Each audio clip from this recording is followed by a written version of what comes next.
Graça e paz da parte de Jesus Cristo, a fiel testemunha, o primogênito dos mortos, o soberano sobre os reis da terra, aquele que nos ama e pelo seu sangue nos libertou de nossos pecados.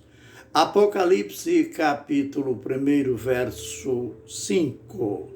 Ministério Pão Vivo. A gente chega para mais um tempinho juntos, um tempinho de aprendizado no livro de Deus. Falando sobre o mistério de Deus, Cristo Jesus. E hoje a gente começa no verso 9 de Colossenses 2. Nele habita corporalmente toda a plenitude da divindade. Como sabemos, a controvérsia foi grande no passado, desde a era apostólica, que são os primeiros 100 anos no período da igreja, da fundação da igreja de Cristo. A controvérsia foi terrível contra a divindade de Jesus. Aliás, não só a divindade, mas o contraste, a discussão, a aceitação ou rejeição de que tanto Jesus era humano como divino. E nesse período surgiram as mais diversas heresias.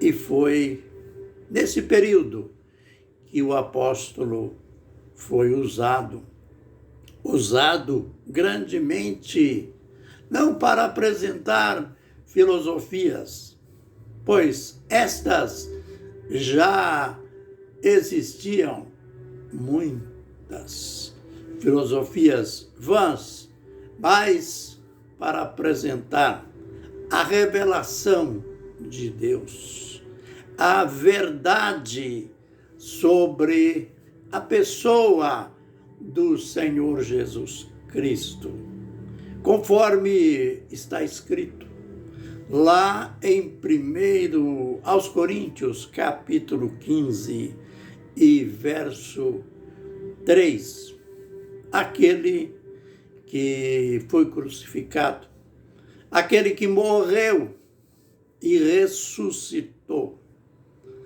Então, isto soava ou soou como um credo na igreja, isto é, uma crença básica, e quando se incluía ou se inclui a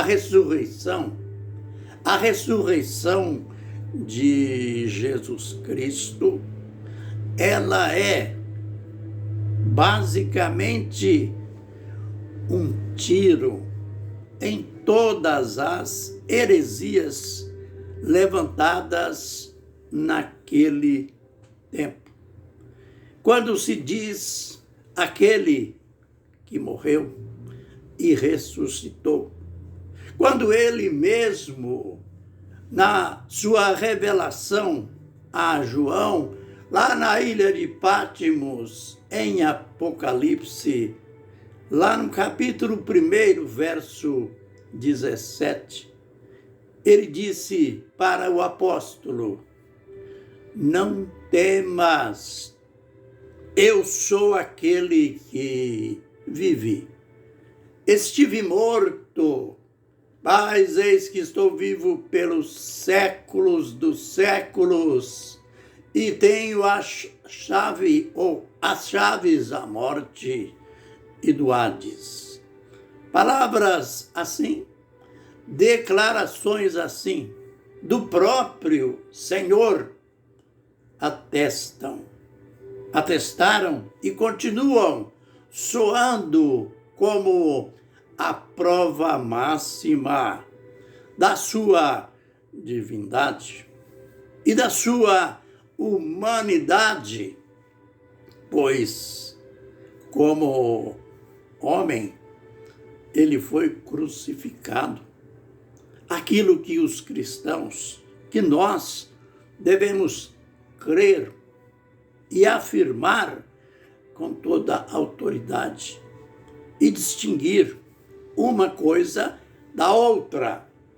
Jesus não morreu como Deus. Deus não morre. Deus não tem princípio nem fim. Ele é eterno. Ele morreu como homem.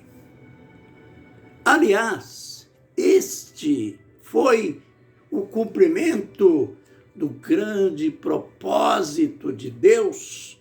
Ele tinha feito lá no Éden a promessa de redenção do homem caído através da queda de Adão. Ele precisava, para redimir o homem, ele precisava de um homem perfeito. Ele precisava de alguém que tivesse corpo, de alguém que tivesse sangue. E ele, Deus, era espírito. Espírito quer dizer a natureza de Deus. Ele disse para a mulher samaritana: Deus é espírito. João 4:24. E ele precisando de sangue, mas precisava ser sangue de um homem perfeito. Aos Hebreus 9:22 está escrito: sem sangue não há remissão, não há perdão de pecados. E Jesus foi a resposta. Deus tomou a forma humana. O Verbo se fez carne e habitou entre nós e vimos a sua glória, glória como do unigênito Filho de Deus. Aí estava o próprio Deus, mas na forma humana, homem, mas homem perfeito, porque não foi gerado pela relação homem e mulher, mas foi gerado de uma virgem, mas gerado pelo Espírito Santo. Este que é o próprio Deus, o próprio Pai, pois quem gera é pai do gerado. E então, o apóstolo, mais tarde, escrevendo para essa igreja em Colossos, ele diria, no primeiro capítulo, verso 15, que Jesus é a imagem daquele que é invisível. Jesus é a imagem do Deus invisível. Lembremos que Moisés, lá no deserto, aquele Moisés corajoso, aquele Moisés que queria mais e mais revelação de Deus, chegou o momento que, depois de ver tantos sinais, tantas operações de Deus, ele quis ver Deus.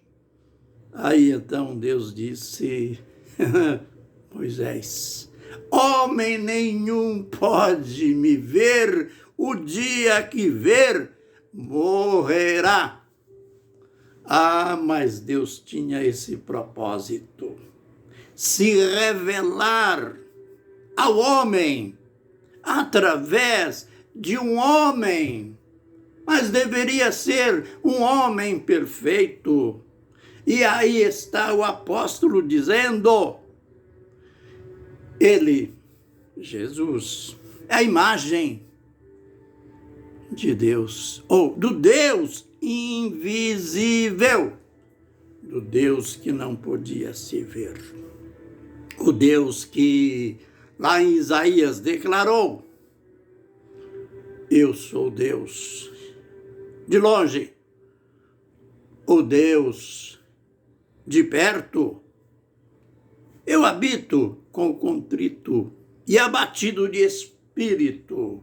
A minha presença enche toda a terra. Este é o Deus que se tornou visível através da encarnação. Por isso, então, o apóstolo diz, nele, naquele corpo, habita toda a plenitude. Nele habita toda a plenitude da divindade. Ele estava dizendo, Jesus é o Deus total. Não é como alguém diz, a segunda pessoa da divindade, isto é, heresia. Ele é o Deus perfeito, o Deus completo. Ah, o tempo é exíguo, mas a gente vai voltar e vai continuar nesta revelação magnífica que é a base da nossa redenção. Que o Senhor nos abençoe e nos guarde.